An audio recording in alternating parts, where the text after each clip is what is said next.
টানা কয়েকদিন বৃষ্টিতে আমরা অফিস করেছিলাম। মানুষ এই টাইমে অফিস করে বাসায় কাঁথা গায়ে দিয়ে ঘুম যায়, আর আমরা কিছু টাকার জন্য অবশ্যই অফিস করতেছিলাম। তা নিয়ে থাকবে আজকের ব্লগটা। আসসালামু আলাইকুম, আবারও চলে আসলাম নতুন একটা ভিডিও নিয়ে।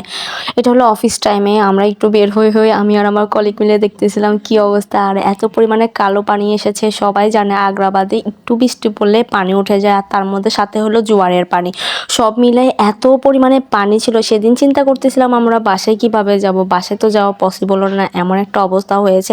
পানি কমতেছিল না, বৃষ্টি কমে গেছে কিন্তু পানি কিন্তু নামতেছিল না, কোনোভাবে নামছিল না।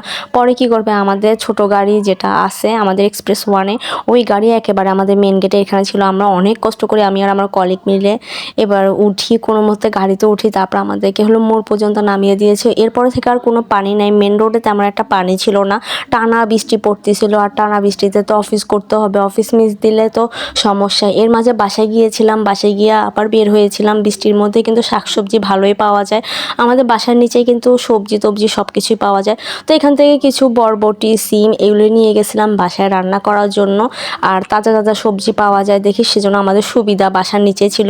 এই পরের দিনের একটা ক্লিপ, এটা হলো এত পরিমাণে বাতাস হচ্ছিল, সেদিনও কিন্তু সেই লেভেলের বৃষ্টি পড়তেছিল। আমরা 2 দিন ধরে আমি আর আমার কলিগ মিলে চিন্তা করতেছিলাম আমরা মেলায় যাব, রেডি হয়ে আসতাম 2 দিন পরপর 2 দিন আমরা রেডি হয়ে আসছি। আর এত কিসমত খারাপ ছিল যে বৃষ্টির কারণে আমরা আর মেলায় যেতে পারিনি। তো আবার সেদিন হলো আমাদেরকে প্রিন্সেস ট্রিটমেন্ট দিচ্ছিল হলো আমাদের হলো শরীফ ভাই, উনি আমাদের জন্য চা নিয়ে এসেছে, স্যারের জন্য, আমার জন্য আর আমার কলিগের জন্য। আমরা এখানে বাইরে দাঁড়ায় বাতাস আর বৃষ্টির পানি এনজয় করতে করতে চা খাচ্ছিলাম। আর সেদিনও কিন্তু আমরা মেলায় যেতে পারি নাই, এত পরিমাণে কষ্ট লেগেছে, কিন্তু কিছু আর করার নেই।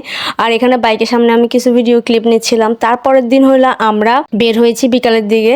তো বিকালে বের হওয়ার পর দেখলাম যে আমাদের গাড়ি, ছোট গাড়ির হলো তেল শেষ হয়ে গেছে, এখন মাঝ রাস্তায় আটকে গেছে। এটা কোনোভাবে কিছু করা যাচ্ছে না। তো এবার কি করবে, আমাদের যে অ্যাসিস্ট্যান্ট আছে মানে মনির ভাই, উনি সহ শরীফ ভাই সহ সবাই মিলে ঠেলতেছিল, আর ড্রাইভার ড্রাইভ করতেছিল। কিছু করার নাই, গাড়িতে মানে ভিতরে আনার জন্য, কারণ এটা মাঝ রাস্তা বরাবর ছিল, কোনো গাড়ি ঘোড়া চলতে পারতেছিল না, কি একটা অবস্থা হয়ে গেল গা। আর এই মাঝে আমি চলে গেলাম, সেদিন হলো বৃষ্টি হয়নি, সেদিন আমরা রেডি হয়ে আসিনি। এই দুঃখ আর জীবনে ভুলতে পারবো। পরপর 2 দিন রেডি হয়ে আসার কারণে এত পরিমাণে বৃষ্টি হয়েছে যে পানি উঠে গেছে, যার কারণে আমরা এর পরের দিন আর রেডি হয়ে আসি না। সেদিন হলো আর কোনো বৃষ্টি পড়েনি। তো আমি আর আমার কলিগ মিলে মেলায় গেছি। আমার আর আমার কলিগকে ফার্স্ট টাইম মেলায় যাওয়া, আমাদের 2জনের। আসলে মেয়ে বলে কথা, আর ও হলো একটা পুতুল নিবে, সেটার জন্য মানে পিকাচু নিবে। তো অবশেষে একটা পিকাচু নিয়েছিল। আর আমি তো ব্রেসলেট দেখলে পাগল হয়ে যাই, ব্রেসলেট দেখতেছিলাম, এখানে অনেক কিছুই দেখতেছিলাম।